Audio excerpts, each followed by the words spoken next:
Ijele, the great Masquerade, who sat on the throne in the kingdom of Umuozo, where tradition ruled over men and spirits.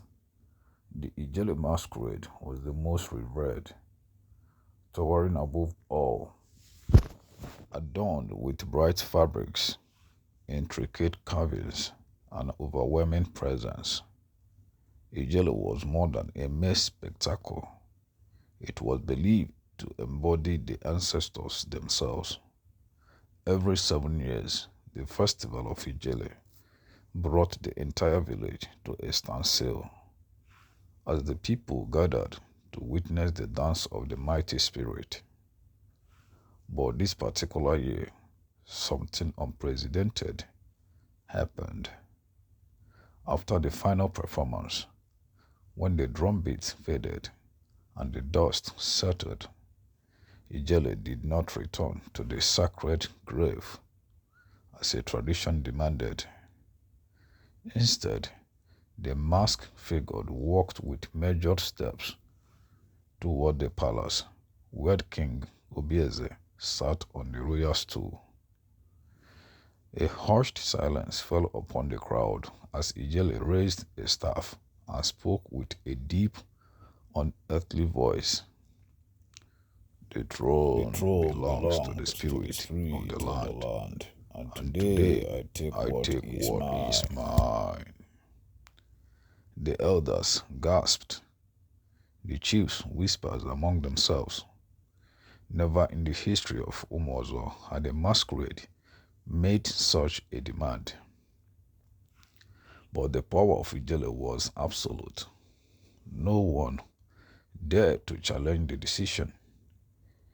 The king, bound by tradition, had no choice but to step down, and so the masquerade of the ancestors ascended the throne. For moons and seasons, Ijele ruled in silence, issuing decrees through a chosen mouthpiece.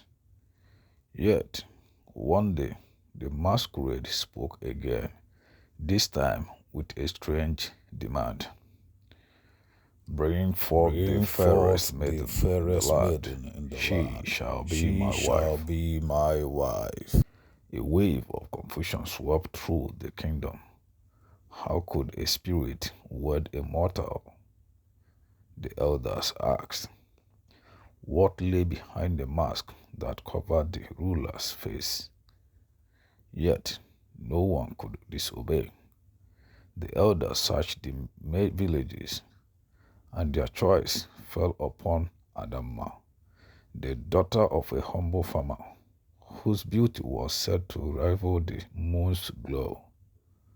On the night of the wedding, the palace was filled with anticipation.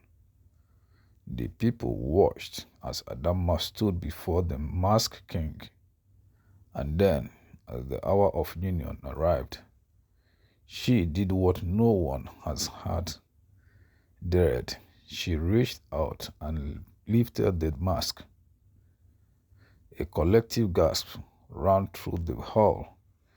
Beneath the towering headpiece and flowing robes was not a spirit, but a man whose face bore the weary lines of one who had carried a heavy secret. He was Umuozo, the very king who had been dethroned. It was then that the truth emerged. In a desperate bid to reclaim his rule, Umuozo had disguised himself as Ijele, knowing that people would never question the authority of the spirit. But in doing so, he had bound himself to an even greater obligation to honor the will of the ancestors and rule justly. The elders, realizing the depth of his deception, faced a dilemma, but Adamma, wise beyond her years, knelt before him and spoke. A king should not rule by fear, but by truth. If you wish to sit on the throne, do so as a man, not as a masquerade. Adama said. Humbled, Obieze removed the garment of Ijele Masquerade and reclaimed his kingship not as a spirit, but as a ruler of flesh and blood. And from that day forward, the festival of Ijele was no longer a moment of mystery and fear, but one of unity, reminding the people that power, when wielded with wisdom, need no disguise. Thank you, my friend. See you in our next tale. Bye for now.